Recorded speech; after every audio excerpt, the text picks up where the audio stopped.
오늘의 말씀은 마태복음 5장 1절로 10절까지입니다.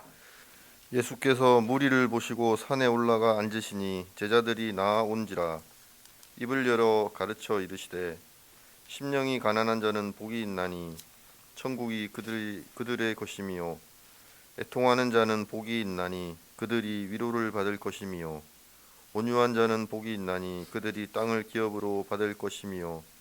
의에 줄이고 목마른 자는 복이 있나니 그들이 배부를 것이미요.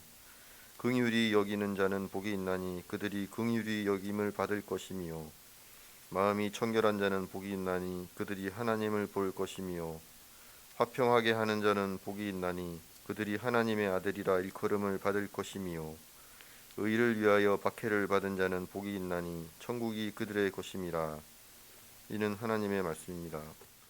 하나님의 은혜의 빛이 오늘 예배하러 나온 우리 모두 위에 함께하기를 빕니다. 또 온라인으로 예배드리는 지체들 위에도 주님의 은혜가 함께하기를 빕니다. 가장 추웠던 날 오후에 심악산 둘레길을 좀 걸어야지 하고 나섰습니다. 이 둘레길을 걸으면서 햇볕이 비추지 않는 곳은 땅이 단단하게 얼어 있는 것을 느낄 수 있었습니다. 대지를 밟으면서 이 심악산 둘레길을 걸으며 또 산 허리를 돌아 나가니 햇볕이 비추는 곳은 어느 정도 땅이 이렇게 당당하지 않고 풀려 있는 것을 또 느낄 수 있었습니다. 그러면서 빛이 대단하구나 생각을 했습니다. 그 추운 날에도 빛이 있는 곳에는 온기가 있고 그곳에는 부드러움이 있습니다. 하나님은 우리에게 생명의 빛을 비추십니다. 주님의 온기가 우리를 비추어 단단하게 굳은 마음이 아니라 부드러운 마음으로 또 그래서 생명이 깃드는 우리의 삶, 또 우리의 삶의 자리가 될 수 있기를 빕니다. 믿는 이의 삶이 그와 같기를 소원합니다. 헤롯의 시대 또 로마의 지배를 받던 시대에 그 시대가 얼마나 가혹했는지는 역사가 기록되어 있는데요. 그 시대에 소망 없던 이들이 예수께 그 온기를 느끼지 않았는가 생각합니다. 오늘 봉독한 본문은 우리가 팔복 또 산상수훈의 이 도입부에 해당하는 본문으로 익히 잘 알고 있는 본문이기도 합니다. 팔복 하면 여러분들은 어떤 것이 떠오르십니까? 저는 이 팔복의 본문을 늘 대할 때마다 두 사람이 떠오릅니다. 한 사람은 이 팔복이라는 시를 지었던 윤동주입니다. 윤동주의 팔복이 떠오르고요. 그래서 암담했던 시대에 창씨 개명을 해야 했고 또 일본으로 유학을 꿈꾸는 그에게 이렇게 그가 일본 이름을 받지요. 그 이후에 그가 겪었을 고뇌를 이렇게 시로 담아 그가 적었는데요. 팔복의 시가 떠오르기도 하고요. 또 한 사람은 이 디트리 본헤퍼입니다. 나를 따르라라는 이 본헤퍼의 대표적인 저작이기도 하는데 예수의 이 산상수훈을 가지고 그는 이제 이렇게 이 책을 저작했는데 그 책이 이렇게 많은 사람들에게 울림을 줍니다. 30년대 40년대 독일 사회가 이 히틀러의 광기에 휩싸였던 시대이지요. 무엇이든 이룰 수 있을 것 같은 전성기를 맞으면서 독일 국민들이 히틀러를 따라갈 때 이 고뇌했던 본헤퍼는 이 예수를 따르라라는 말을 다 그의 설교를 이어갑니다. 그런 산상수훈의 두 인물들을 이렇게 생각하면서 오늘 본문의 말씀으로 우리가 들어갑니다. 유대인들이 주된 구성원이었던 신앙 공동체, 그 신앙 공동체의 저술로 알려진 마태복음은 유대인 독자들에게 친숙한 이 모세의 흔적과 오경의 이 요소들을 이 마태복음에 의도적으로 배치합니다. 그래서 헤롯의 유아 대학살과 또 요셉 가족의 이집트 피난과 귀환이라는 예수의 이 출생 이야기의 구성은 모세를 연상시키도록 배치했습니다. 다섯 두루마리로 일컬어지는 오경식 구조는 이 마태복음 안에 들어와 있습니다. 그래서 예수의 말씀을 5개의 큰 덩어리로 이 마태복음은 묶어놨습니다. 그 첫 번째가 오늘 이 산상수훈으로 알려진 마태복음 5장, 6장, 7장의 본문이고요. 제자들의 파송연설 또 그리고 하나님 나라의 비유를 담고 있는 13장 또 교회의 성도들에게 일어나는 송사나 교회에 대한 가르침을 다루고 있는 18장 말씀이 네 번째 단락을 이루고요. 또 마지막으로 종말에 관한 예수님의 강화가 마태복음 24장, 25장에 이렇게 연이어지는데요. 예수님의 이 긴 메시지들 5말씀군을 마태복음은 그 안에 담고 있습니다. 그러면서 우경의 구조를 이루고 있는데 그 첫 말씀인 이 산상수훈은 하나님이 시내산에서 모세를 통해 이스라엘에게 주신 말씀을 떠올리게 합니다. 시내산에서 말씀의 수요가 모든 율법의 근거가 됩니다. 산상수훈 역시도 이후에 5말씀의 기초가 되고, 그런 점에서 이 산상수훈은 이 모세의 시내산 율법과 같은 권위와 특성을 지닙니다. 산상수훈의 중요성은 이 말씀이 첫 번째 말씀이고 또 산에서 주어졌다는 데에서 밝히고 있습니다. 산상수훈은 8번에 걸친 복의 선언으로 시작됩니다. 예수의 말씀이 복음이지만 예수께서 직설적으로 복이 있다라고 언급한 경우는 이곳에서만 나타납니다. 그러기에 팔복이 많은 관심을 받습니다. 첫 번째와 8번째 복이 천국이 그들의 것이다라고 이 복이 수여된다는 점에서 이 팔복은 복음의 본질을 관통하면서 예수의 삶과 가르침에 정수를 담아내고 있는 말씀입니다. 하나님의 백성인 이스라엘은 하나님께로부터 율법과 계명을 받는데 10계명이 구약 계명의 대표입니다. 이런 관점에서 보자면 하나님의 자녀의 공동체인 교회는 주님으로부터 받은 복음, 그러니까 이 팔복, 이 복음의 정수인 이 팔복의 신앙 공동체의 성격이 정의됩니다. 오늘 본문은 산 위에 무리가 있고 제자들은 예수께 좀 더 가까이 있습니다. 무리도 예수를 따르는 이들이고 제자들도 예수를 따르는 이들입니다. 그러니까 이들은 예수의 말씀을 부름으로 받아 모든 것을 버리고 예수를 따른 사람이 제자들이라면 예수가 행하신 기적을 보고 마음이 솔깃하여 따라온 이들이 무리들입니다. 제자들은 예수께 헌신한 사람들이지만 무리는 그들에게는 아직 헌신은 없지만 예수에게 기대감을 품은 이들입니다. 제자들도 처음에는 무리 중에 하나였습니다. 무리 가운데서 부름을 받고 예수를 따름으로 그들은 제자가 되었습니다. 예수께서 말씀하시는 이 복의 선언을 듣는 이들은 당연히 제자들이지만 무리도 이 말씀에서 배제되지 않습니다. 8가지 복은 크게 두 부류로 나눕니다. 앞에 4개의 복, 그러니까 마음이 가난한 자, 애통한 자, 온유한 자, 의에 줄이고 목마른 자는 이 뒤에 4개의 벽과 조금은 다른 성격을 띠고 있습니다. 뒤에 4부류는 긍휼히 여기는 마음, 여기는 자, 마음이 청결한 자, 평화를 위해 애쓰는 자, 의를 위해 핍박을 받는 자. 뒤에 4부류의 사람들, 이런 복을 받는 사람들은 충분히 공감할 수 있습니다. 그들이 평화를 이루기 위해 애쓰고 마음이 깨끗한 사람들이고 긍휼을 품고 사는 사람들이고 의를 위해 핍박받는 사람들이 복을 받는다는 것은 우리는 충분히 공감할 수 있습니다. 그러나 앞에 4가지 복은 우리가 선뜻 받아들이기는 쉽지 않습니다. 가난하고 슬퍼하는 이들이 복이 있다라고 예수께서 선언하십니다. 뭔가 석연치 않는 느낌을 줍니다. 뒤에 4부류의 복은 받을 자격이 있는 사람들이라면 앞에 4경우는 과연 복을 받을 자격이 있는지는 모르겠습니다. 아니, 세상의 시각으로는 이해할 수 없습니다. 그게 뭔 복이냐라고 반문할 수 있습니다. 이 부분이 바리새인과 예수께서 충돌하신 부분입니다. 예수께서 하신 말씀을 따르면 하늘나라는 사람들의 기대를 뒤집습니다. 유대인들이 믿어왔던 그들의 신앙관과 다르기 때문입니다.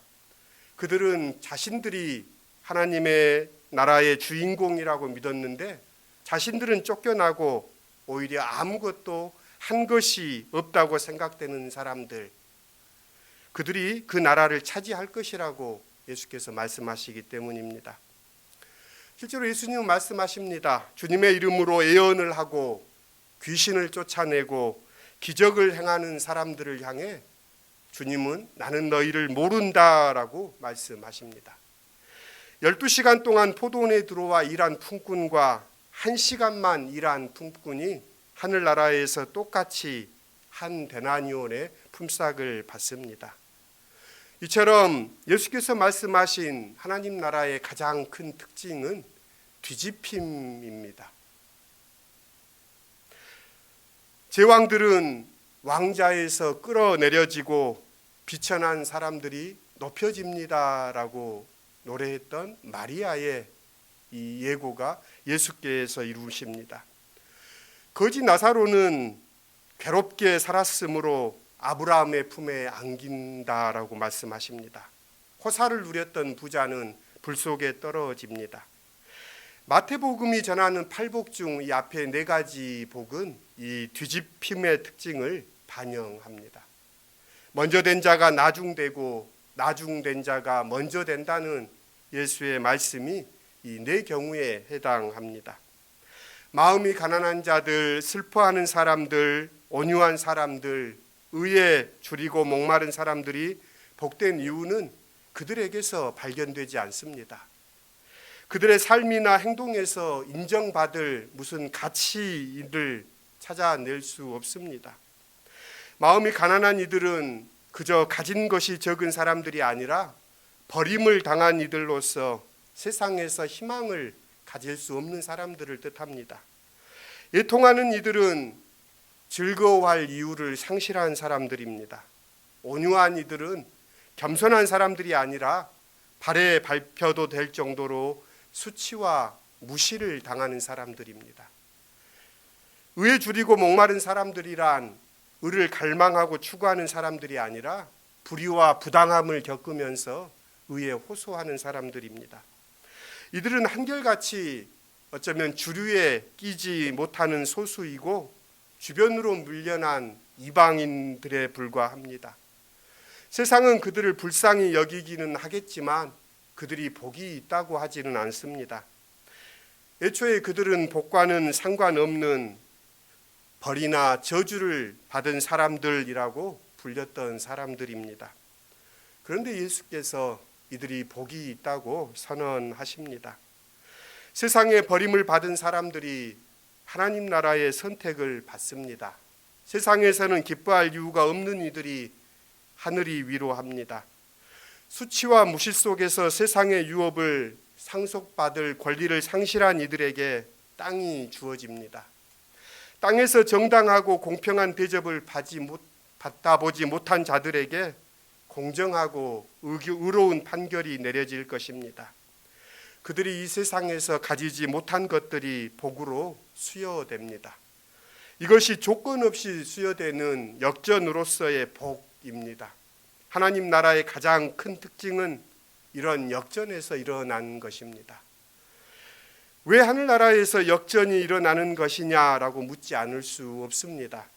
복을 받을 자격이 있는 사람이 복을 받는다면 그것은 당연한 일이겠지만 가난하고 슬프고 무시당하고 배고팠기 때문에 다른 이유 없이 복을 받는다는 것은 쉬 납득하기 힘든 처사입니다. 이를 이해하기 위해서는 하늘나라가 은혜, 그러니까 선물로 받는다는 사실을 상기해야 합니다. 받을 자격이 있어 받는다면 그건 은혜가 아닙니다. 선물이 아니지요. 선물은 받을 사람의 자격을 따지지 않고 전적으로 주고자 하는 이의 의지로 좌우됩니다. 가난하고 슬퍼하며 무시당하고 줄인 이들에게 은혜를 주시겠다는 것이 하나님의 뜻이라면 아무도 이를 부당하다라고 시비할 수 없습니다. 이는 착한 이들에게 상을 주시는 일보다 우선하는 하나님의 통치 방식입니다. 하나님은 아버지이시기 때문에 아버지는 대가를 주시기에 앞서서 은혜를 주시는 분입니다. 그러니까 팔복의 첫 네 복은 은혜의 선언입니다. 이어지는 복은 예수님의 말씀처럼 기뻐하고 즐거워하라 하늘에서 너희 상이 큼이라 라는 말씀과 연결되어집니다. 하늘나라는 은혜이기도 하지만 또한 상을 주시기도 합니다.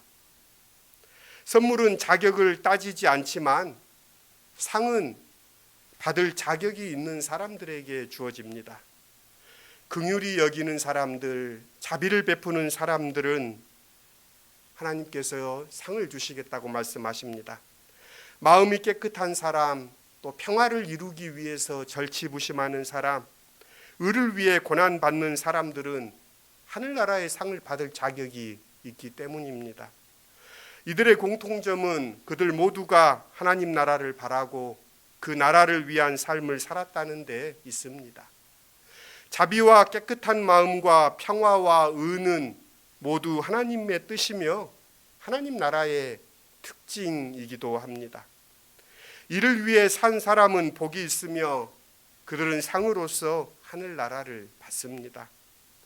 자비와 깨끗한 마음과 평화와 의를 위해 산다는 것은 앞에 언급한 부류들, 그러니까 은혜를 받게 되는 네 부류의 사람들을 위해 사는 삶입니다.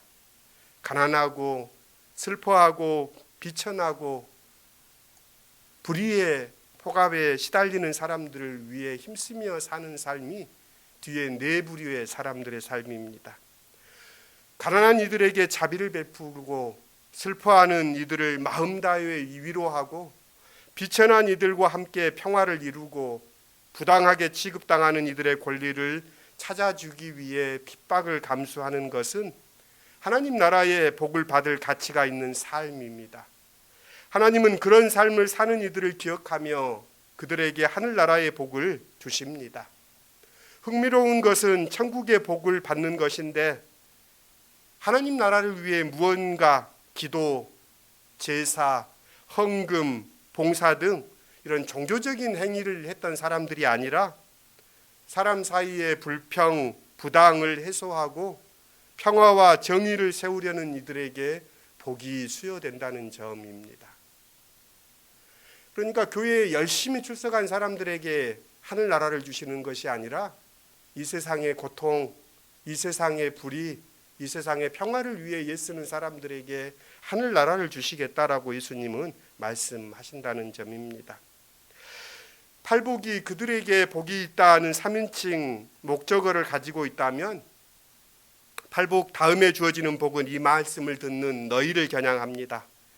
바로 예수의 가장 가까운 곳에서 말씀을 듣는 제자들, 예수의 공동체인 교회, 바로 우리를 위해 주어지는 복입니다. 예수께서 복이 있다고 선언하시는 너희는 나를 위해 고난당하는 이들, 그러니까 예수를 위해 고난당하는 이들입니다. 예수를 따르고 믿는 삶이 성공과 풍요와 안락을 누리리라는 약속과 이어지지 않습니다. 오히려 예수께서는 자신을 따르는 이들이 박해와 모욕과 부당함을 당할 것이라는 사실을 아십니다. 하긴 예수께서 세상에서 가난하셨고 슬픔과 수치를 겪으셨고 불의한 판결을 받으셨으니 예수를 따르는 우리가 그런 어려움에 놓이는 것은 조금도 이상할 것이 없습니다. 3절과 6절에 언급된 가난과 슬픔과 수치와 부당함이 제자들에게 현실이 된다는 사실을 예수께서는 숨기지 않습니다.